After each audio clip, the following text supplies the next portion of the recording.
শুরুতেই এই একটা কথা শোনা যাক। এই উদ্ধৃতিটাই কিন্তু আমাদের আজকের আলোচনার পুরো প্রেক্ষাপটটা তৈরি করে দিচ্ছে।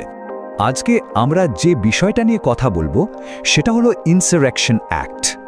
এটা এমন একটা বিতর্কিত আইন যা একজন আমেরিকান প্রেসিডেন্টকে নিজের দেশের মাটিতেই সামরিক বাহিনী নামানোর ক্ষমতা দেয়। তো ব্যাপারটা কি? চলুন একটু পেছনে ফিরে যাই। সালটা 2026, মাস জানুয়ারি। মিনিয়াপোলিস শহর তখন উত্তাল। একদিকে ফেডারেল এজেন্ট আর অন্যদিকে স্থানীয় নাগরিকেরা। পরিস্থিতি এতটাই উত্তপ্ত যে কোনো মুহূর্তে একটা বড়সড় গণ্ডগোল বেঁধে যেতে পারে। কিন্তু কিভাবে পরিস্থিতিটা এত চরমে পৌঁছালো? দেখুন, 7 জানুয়ারি রিনি নিকোল গুড নামে একজন মার্কিন নাগরিকের মৃত্যুর মধ্য দিয়ে ঘটনা শুরু। তার ঠিক এক সপ্তাহ পর 14 জানুয়ারি আরও একটা গুলির ঘটনা। ব্যাস, এরপরই প্রতিবাদ সহিংস হয়ে ওঠে আর ফেডারেল এজেন্টদের সাথে সরাসরি সংঘর্ষ শুরু হয়। আর ঠিক সেই মুহূর্তেই প্রেসিডেন্ট এই ক্ষমতাশালী আইনটা ব্যবহার করার হুমকি দেন। তো এই সংকটটা আমাদের একটা খুব জরুরি প্রশ্নের সামনে দাঁড় করিয়ে দেয়। আসলে কি এই ইনসারেকশন অ্যাক্ট? কেন এটা এত শক্তিশালী, আর কেনই বা এটা নিয়ে এত বিতর্ক? দেখুন, আমেরিকার ভিতরে কিন্তু সাধারণত আইনকানুন সামলানোর জন্য মিলিটারিকে ডাকা যায় না। এই নিয়মটা আসে পসি কমিটাটাস অ্যাক্ট থেকে। এর পেছনের ভাবনাটা খুব সহজ। সামরিক বাহিনীর কাজ দেশ রক্ষা করা, দেশের ভেতরে পুলিশের কাজ করা নয়। তো এখানেই আসল ব্যাপারটা। একদিকে পসি কমিটাটাস অ্যাক্ট পরিষ্কারভাবে বলছে না, সামরিক বাহিনীকে দেশের ভেতরে ব্যবহার করা যাবে না, আর অন্যদিকে ইনসারেকশন অ্যাক্ট বলছে হ্যাঁ, করা যাবে, তবে শুধুমাত্র বিশেষ কিছু পরিস্থিতিতে। এই বিশেষ পরিস্থিতিগুলো কি, সেটাই কিন্তু সব বিতর্কের মূল। তাহলে এই অ্যাক্টটা কিভাবে ব্যবহার করা যায়? এর আসলে 3টে রাস্তা আছে। প্রথমটা বেশ সোজা, কোনো রাজ্য সরকার যদি সাহায্য চায়। দ্বিতীয়টা হলো ফেডারেল আইন বলবৎ করার জন্য, এক্ষেত্রে রাজ্যের অনুমতির কোনো দরকার নেই। আর তৃতীয়টা, যা ঐতিহাসিকভাবে খুব গুরুত্বপূর্ণ, সেটা হলো যখন কোনো রাজ্য তার নাগরিকদের সাংবিধানিক অধিকার রক্ষা করতে পারছে না বা করছে না, তখনও প্রেসিডেন্ট নিজে থেকেই ব্যবস্থা নিতে পারেন।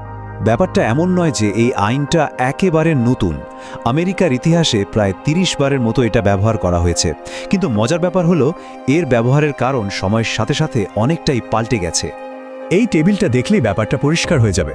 খেয়াল করে দেখুন, 1950 বা 60-এর দশকে এই আইনটা ব্যবহার করা হয়েছিল রাজ্যের ইচ্ছার বিরুদ্ধে গিয়ে, যেমন লিটল রকের স্কুলে বর্ণ বৈষম্য দূর করা বা সেলমার মিছিলকে সুরক্ষা দেওয়া।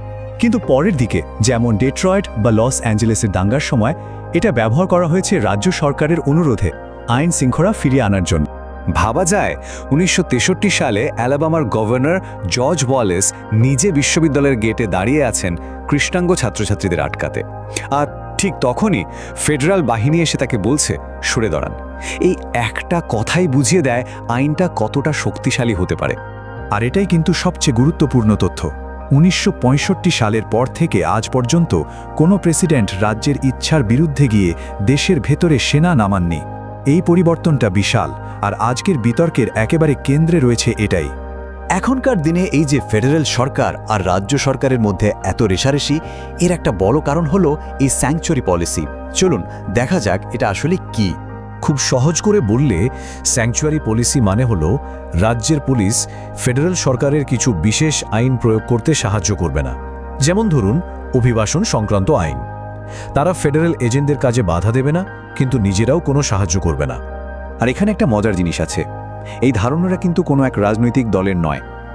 একদিকে যেমন কিছু রাজ্য অভিবাসন আইন নিয়ে ফেডারেল সরকারকে সহযোগিতা করে না, তেমনি অন্য কিছু রাজ্য ফেডারেল বন্দুক আইন নিয়ে একই কাজ করে। মানে মূল নীতিটা একই, ফেডারেল ক্ষমতার বিরোধিতা করা। তো চলুন আবার ফিরে যাই আমাদের মূল ঘটনায়।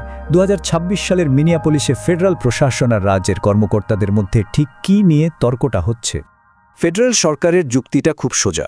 তারা বলছে মিনিয়াপোলিসে যা হচ্ছে সেটা আর সাধারণ প্রতিবাদ নেই, ওটা আসলে ফেডারেল কর্তৃপক্ষের বিরুদ্ধে একটা বিদ্রোহ, আর তাই আইনের 252 নম্বর ধারা অনুযায়ী সেনা নামানোটা সম্পূর্ণ বৈধ।